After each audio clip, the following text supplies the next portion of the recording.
Hello, this is Ashley Garrett, and this is my Google Sites for our final course reflection. The focus of this website is EdTech and Learning Promising or Pitfall. So for this project, I'm going to be going over why this topic matters to me, what current research says, how perspectives disagree, research gaps, a proposed study, and potential implications.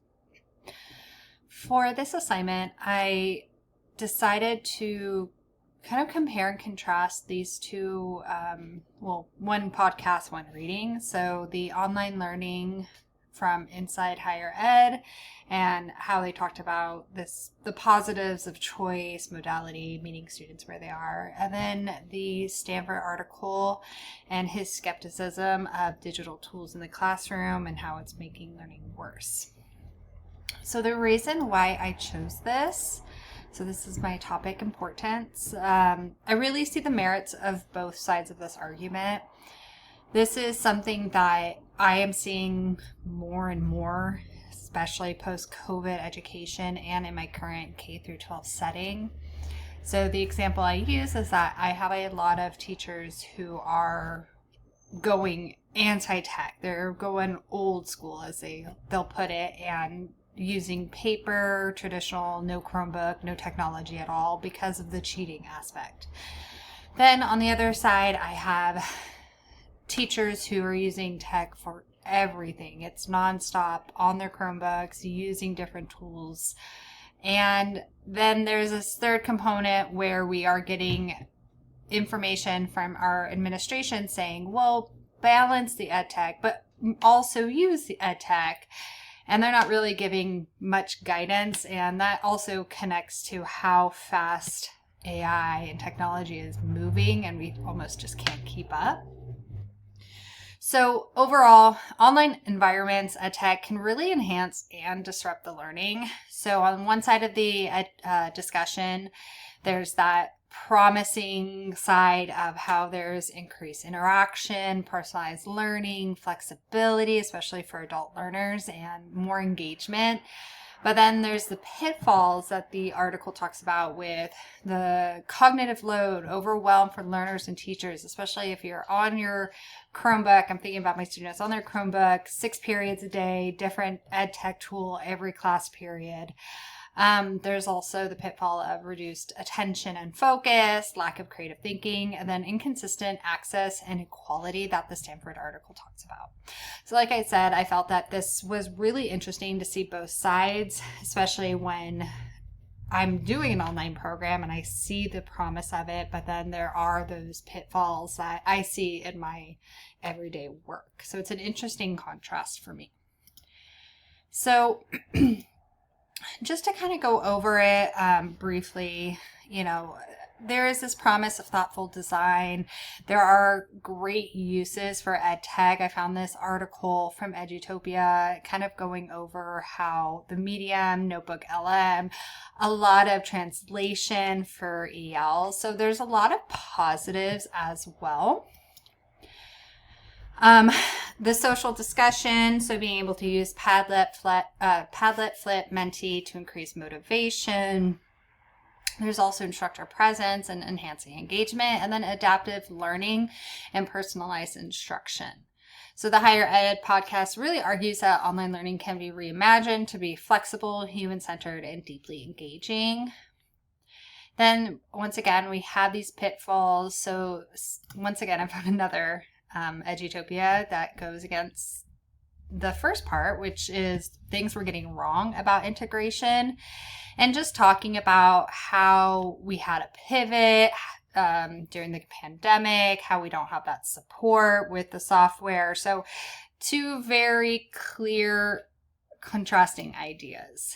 Then in addition, there's the inequalities, poor design increases cognitive loads, could manifest and reduce comprehension. Overuse leads to lower engagement. So Zoom fatigue is something that was discussed. Also, a lack of UDL may increase those barriers to learning. And then if there is inconsistent student-teacher interaction, it does reduce motivation and performance. So Garcia highlights these issues and discusses how it can diminish learning, equity, and engagement if not carefully aligned. So that is something that I'm going to be really highlighting, is this idea of being carefully aligned. So when looking at what research says, they all agree, interaction, social presence can be strong, cognitive load is managed and reduced. Once again, if tools align with purpose, it can all be great. But there's a lot of limitations where it can overload learners. And increased activity doesn't always mean there is meaningful learning.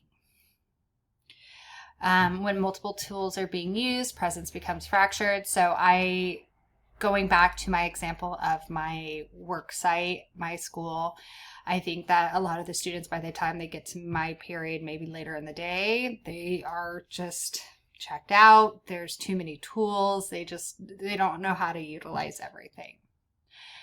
So some of the gaps that I found when looking at the research was that most sources don't really address how EdTech affects stress, burnout, or demands, especially for adult learners and teachers, since that is something that I'm interested in and pursuing. That caught my eye. Few examine the cognitive load implications of using multiple tools, so switching platforms, managing workflow, and then research lacks how the EdTech systems actually work together. So there's this idea of like an ecosystem, and if it's not a healthy ecosystem, how is it harming learners or teachers? So an example, if you take PD or online learning, you could be on Canvas using Google tools, Zoom, Padlet, adaptive tools, discussion boards, all just in like maybe one lesson.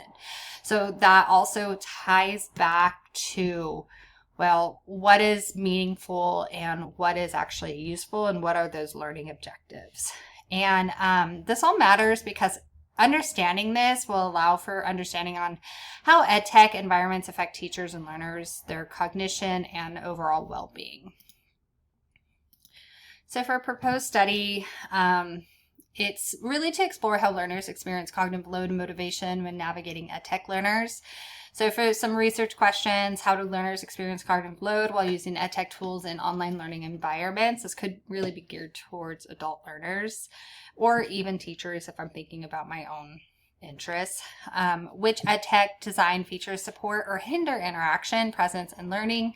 How do adult learners describe the motivational impact of EdTech tools in online learning? So this could be a mixed methods approach.